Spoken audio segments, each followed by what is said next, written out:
Hey everybody, today we're going to talk about how to saddle a mule properly. So the first thing you do is brush off your animal. I've already done that. Made sure there was nothing underneath that was going to poke or stick her whenever I put my cinches underneath. So this is a really high quality pad. The biggest deal is you want to make sure it doesn't compress down whenever you press on it like that. So you don't want it to compress. I normally cut the backs out of these pads, but this one is kind of elevated in the back, so there's no reason for me to cut it. Okay, we're gonna get our animal standing pretty square. She's on a rock right there. We'll get her off of it. There we go. All right, we're just gonna get her standing pretty square. You don't necessarily have to get them super square once you've done it a bunch.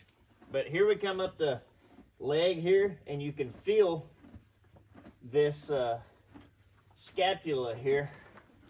Here, we'll throw this back here. You can move this leg around. Give me leg. You can move that leg around and you can feel that scapula working. Okay? So find the back of it right here. There it is. We're gonna put our bar, this right here, your front bar, we're going to put the back of the bar here, right where that scapula is. Okay? So right there's the back of the bar. You can even stick your hand up underneath the saddle pad and make sure that you're where you need to be. Right here's my fingers, right there's the back of the bar. So we're perfect. Okay, now the saddle, the very front of the saddle is going to sit about 2 to 3 fingers behind that bar. Okay, so the saddle is gonna sit 2 to 3 fingers behind the back of this bar. So that's right about there. Okay, I like to have plenty of pad in front of my saddle and plenty of pad behind. So here we go. We're making sure that it's where it needs to be here. Perfect. Perfect. So our saddle is going to sit right through there. Let me go get it. I always have a bunch of questions about how to saddle a mule, so I figure we just go ahead and do a video on it. All right, we throw it up there. Make sure our saddle pad stayed straight.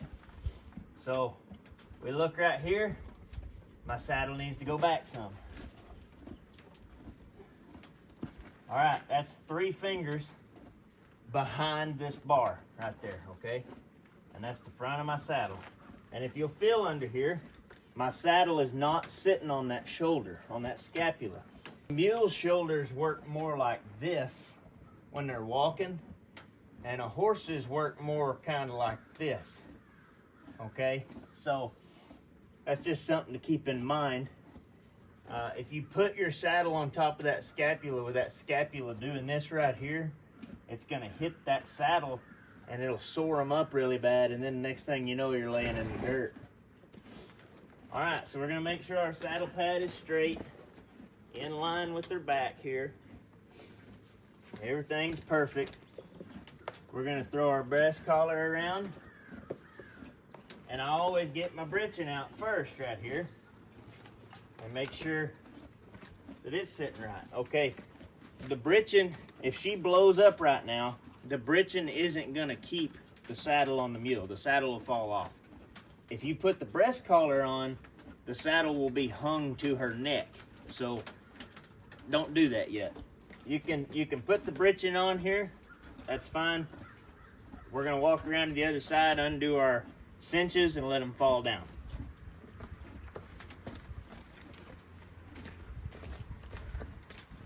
All right, we're undoing our cinches here.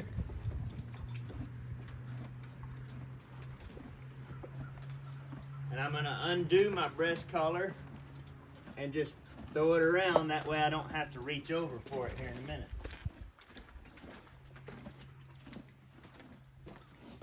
Alrighty, so the first thing I do, lift up my stirrup.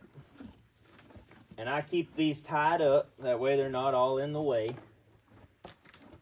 And I always do it just like this every single time. I undo my back one first. See here? and I just let it hang like that. Don't touch it. Then I undo my front one, and I let it hang like that. Move her foot forward. Grab your front cinch. Grab your front latigo. And I see people just tug the crap out of them right here. I don't do that. I let them, because they blow out anyhow. So I think that's how you create a cinchy animal, is as soon as you get them saddled, you just suck it down. So we're gonna put our front one on here. And we're just gonna snug it like that. Pull it out of the way, that way it's not bunching up the hair. And we're just gonna give it one of these for now. That's good enough. We're not hopping on her right now. Now, do not bend down like this, okay? Put your butt towards the butt of the animal every time, okay? I'm gonna do it that way because y'all can't see what I'm doing because of my hat. So don't ever reach like this. They can kick up and kick you right in the head. This mule is completely broke. She's not gonna do it, but you know what? To practice safety, I'm gonna get right here, get my back cinch. Now guys, I know y'all are gonna probably throw a fit. I don't use the buckles. I should probably cut them off, y'all are right. But anyhow, I just use the old tying method, and that's what works for me. If you want to use the buckles, by all means, use the buckles.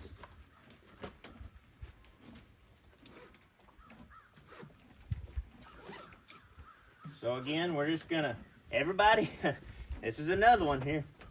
Everybody, all these guys you see, they'll leave their back girts like that. Guys, it don't help you. If your back girt is like that, you might as well just cut the latigos off. You don't even need it.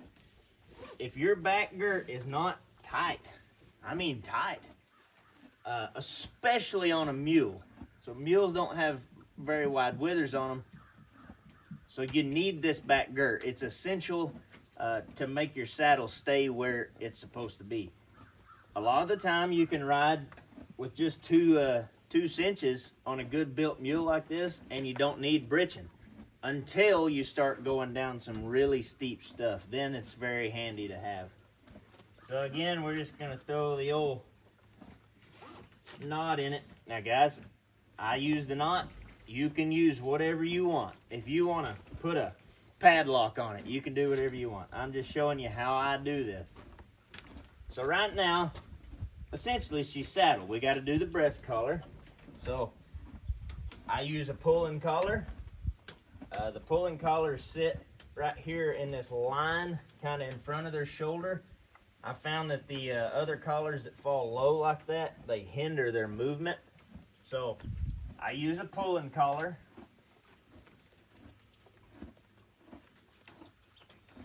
And then again, we're gonna hook up the breast collar, and notice how I put my butt towards her butt. If she kicks me in the butt, it's not gonna hurt near as bad as if she kicks me in the head. We're gonna hook that on there. Okay, this mule is saddled right now. Do not get on this mule right now. Mules are super smart. They expand their bellies and their chest, and they'll hold their breath for a minute, and then they'll let out. Look at there, how much she's already let out. See, I mean, I can get my whole hand under that. So, if you're leaving to ride now, you can. I see a lot of people pull up on them. Pull out. If you pull out, it doesn't wrinkle that skin near as bad. This is all just stuff that I've found out over the years of riding mules. If you pull out on them and cinch them up, it's a lot easier. Guys, I've been in some really rough country, and this is how I tie my latigo. I do like that, and I just put it through the keeper. It's super easy to get off. You just pull it out. You can loosen it up real easy like that. If you want to use the buckles, use the buckles.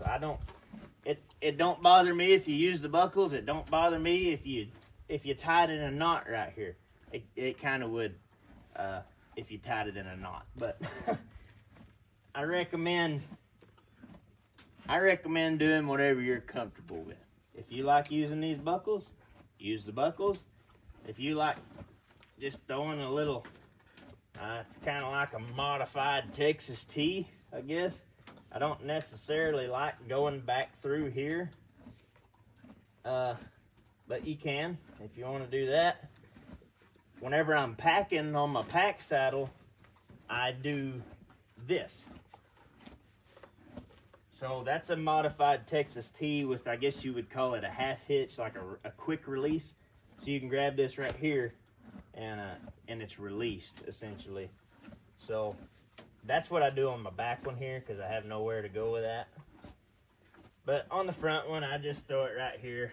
Makes it a lot easier. You can just grab that, cinch her up, and you're ready to go. So we're gonna tighten the back one up a little bit. It's nice and snug, guys. I like a snug back girt. And I know that y'all are probably thinking that this guy's trying to get me throwed off snugging up my back girt like that. I'm not, okay?